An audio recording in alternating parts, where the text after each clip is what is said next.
about, that is just my instructor reaching 1,000 hours of total flying time. Now you may be wondering, what's so special about 1,000 hours of total flying time? Nothing in particular, but at least one could say you are closer to getting your ATPL, which is your Airline Transport Pilot License, which requires about just 500 more hours to go.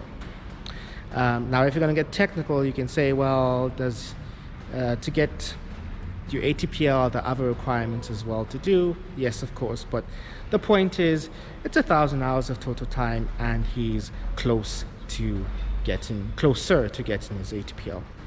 Welcome back, guys. In today's video, we're going to be talking about lofts. So, what are lofts? Lofts are line orientation flight training. It's a form of training that is done in the simulator, and it simulates an entire flight going from point A to point B, right? Now, the best thing about lofts is that, and because it's in a simulator, you can also add on top abnormal procedures, whereas in the aircraft, that's a bit difficult to do. Can't really simulate a total engine failure in a single engine aircraft, or partial engine failure. Can't really simulate radio communication failure, etc., etc. So it's just a lot more safer to do it in a simulator, and of course cheaper. So the lofts are just there to assist you in understanding what the entire process is flying from point A to point B is. I like to think of the flight, or separate the flight into different phases. So I separate it into 6 to 7 phases.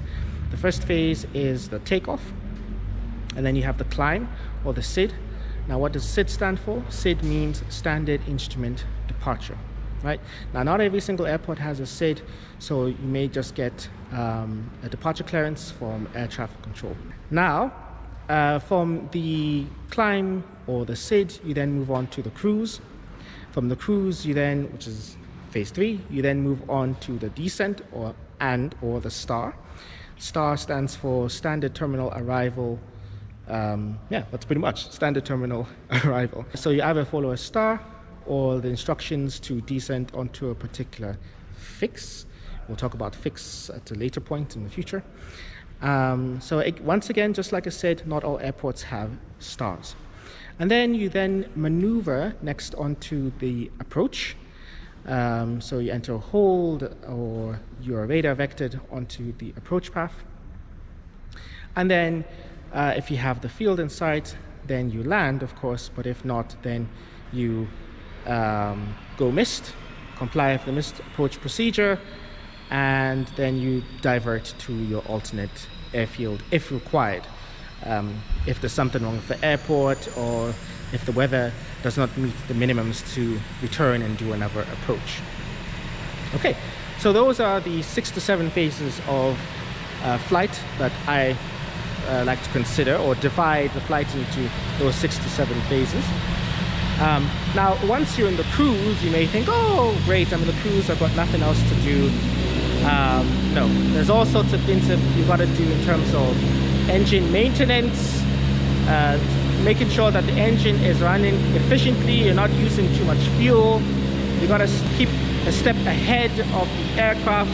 What are my next radio frequencies? Study up the plates for the approach procedure that you're going to use, because you know the weather might change. The weather conditions might change at the airport, so they might have a runway change. All sorts of things to keep you busy on your flight. And then if you have an abnormality on top of that, that obviously increases your stress levels. So it's always good to just keep one step ahead of the airplane, just to make sure that you are prepared for any abnormalities that come on toward you. There's something that I had learned quite a while back from one of my previous instructors. He taught me threat and error management. Threat is in relation to your environment, and error is in relation to you as an individual.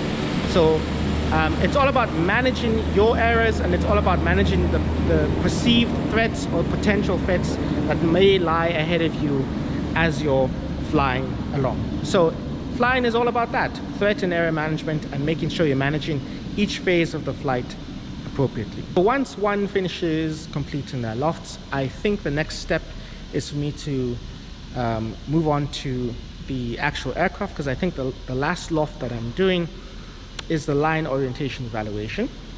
So I think I'll be moving on to the aircraft, where I'll be just doing some familiarization in terms of the procedures. You know, I imagine, and this is just, again, my guess, stalls and steep turns and all of those type of things that one needs to do to familiarize themselves with the new aircraft. And then we'll be moving on to the actual doing a nav flight with the actual aircraft itself. So we're slowly but surely coming towards the end of my commercial pilot license instrument rating training. Okay guys, so thank you very much for staying tuned. I'm going to leave you off with a video of flying with my friend. Funny enough, I had about 0.6 hours of PIC time left to do. You know, it's a 100-hour PIC requirement, pilot and command time, in order to be able to test for your CPL. So I had 0.6 left to do, so I took off with my friend. We flew off to Cullinan and Mine once more. So I'm going to leave you off with the landing. So guys, if you enjoy this particular video, please give it a thumbs up, a like.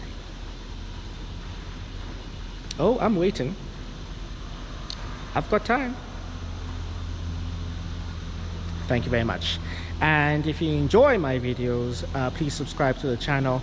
I post on a Wednesday, and sometimes I'll post every Wednesday, sometimes I post every 2 weeks, but the point is I post on Wednesdays, so you'll find a new video over there. Thanks again for tuning in, and I'll catch you guys next time.